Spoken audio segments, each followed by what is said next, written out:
Boker Tov Mevorach, mes chers amis, aïe aïe aïe aïe aïe, le Baal Shem Tov, juste après Rosh Hashanah, était triste, d'une torpeur et d'une concentration qui n'était pas à son comble comme d'habitude. D'habitude, le Baal Shem Tov, il est toujours joyeux, le Baal Shem Tov, il est toujours plein de Emouna, mais cette année-là, eh bien, le Baal Shem Tov avait énormément de tristesse et de torpeur et de difficulté à sortir un sourire de son visage.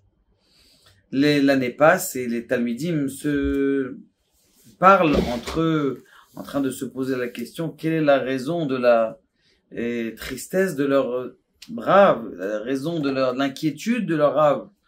Et l'année passe jusqu'à un beau jour où le mois de Nissan arrive, et on sait très bien que le mois de Nissan, pour la Chassidoute, c'est un mois qui est joyeux. Or, on ne voit pas de différence sur le visage du Baal Shem Tov. Le Baal Shem Tov reste toujours avec cette inquiétude et une torpeur qui inquiète énormément il pense à peut-être la fin du Baal Shem Tov, tellement il est inquiété. Ce qui se passe, c'est que le Pesach arrive et le soir du Seder arrive. On sait très bien que le soir du Seder est un soir qui est énorme dans toute la Torah. C'est un soir où justement il y a un saut dans le ciel qui est fait. C'est-à-dire que même des personnes qui sont loin de la Torah, ils arrivent à se rapprocher d'une rapidité extraordinaire. Pesach, qui veut dire sauter, justement, c'est une propulsion extraordinaire de l'homme. Ce qui s'est passé, c'est que le Baal Shem Tov commence. Yom Shabbat Mekudash, qu'on dirait que ça devait être Shabbat. Et il commence à faire le Kiddush. La quiétude ne s'en va pas. Jusqu'à ce qu'il arrive à un moment, Avadim Ainu le Pharaon Mitzrayim. Et là, le Baal Shem Tov, il commence à avoir un petit sourire sur le visage.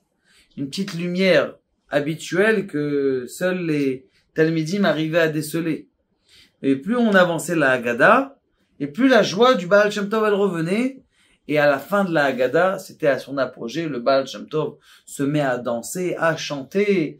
Et le Shana Abba Birushalayim, le Shana Abba Birushalayim Abnouya. Il était très content.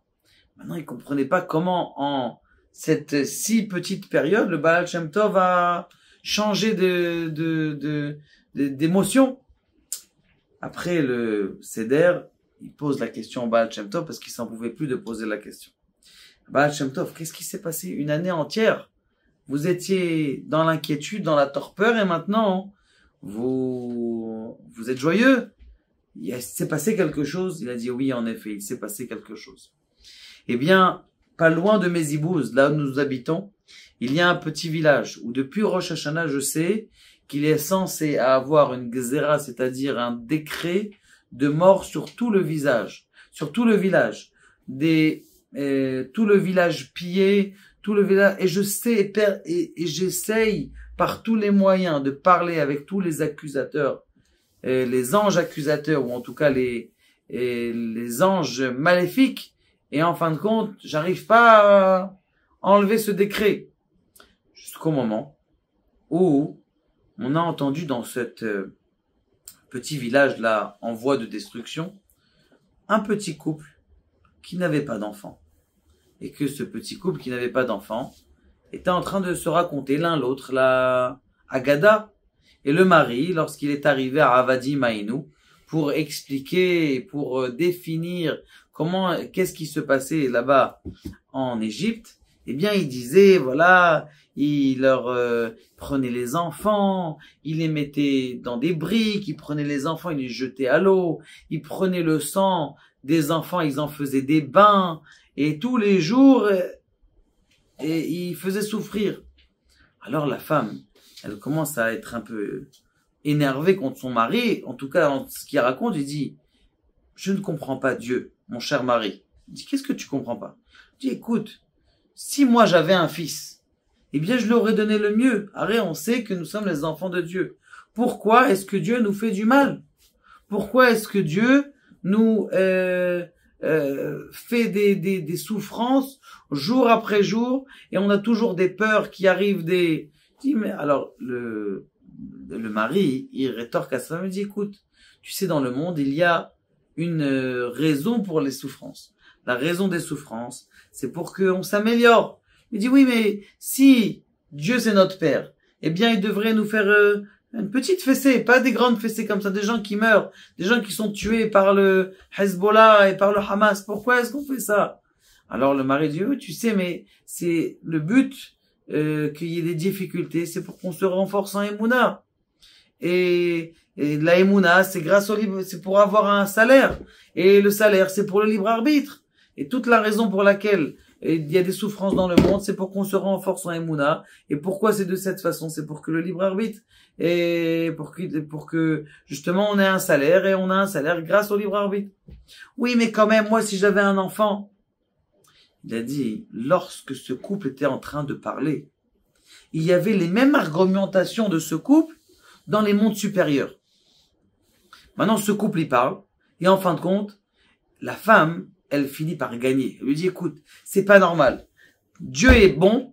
Dieu, il est censé faire que du bien. Si il avait des enfants, elle reprend toujours, même lui avec ce qu'il avait appris, tout ce qu'il a essayé de calmer sa femme, il n'a pas réussi. Sa femme, elle est restée sur son point de vue, qui est, si Dieu est un père qui est bon, il devrait faire que du bien à ses enfants. Pourquoi ne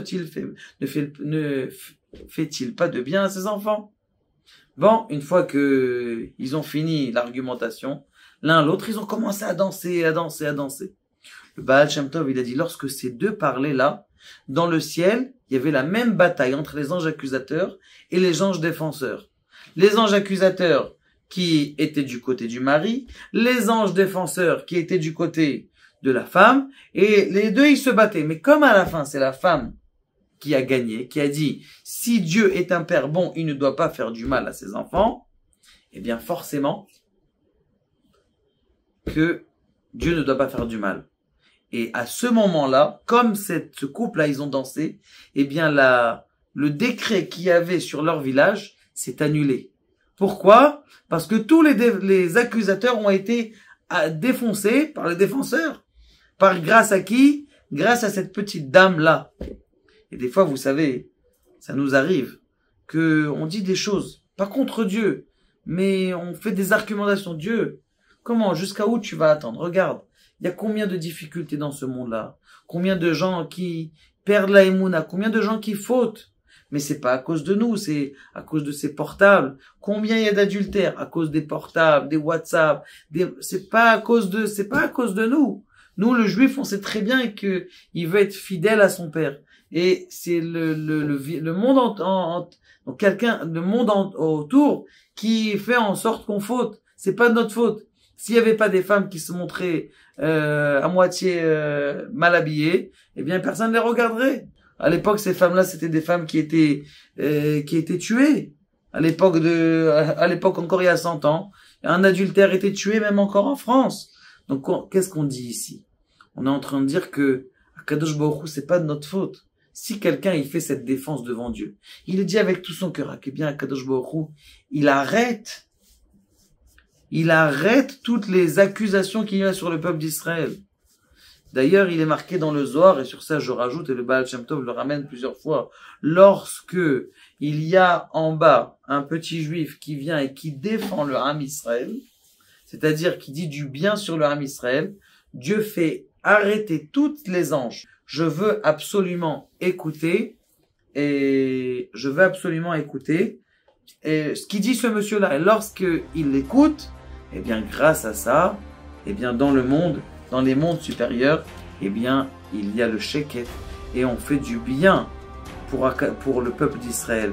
Et c'est la raison pour laquelle nous aussi, on doit faire en sorte toujours de parler du bien sur le Ham Israël, d'essayer de jamais parler de mal sur le Ham Israël. Et quand on parle du bien sur le Ham Israël, Dieu, il a les forces de répondre à tous ces accusateurs.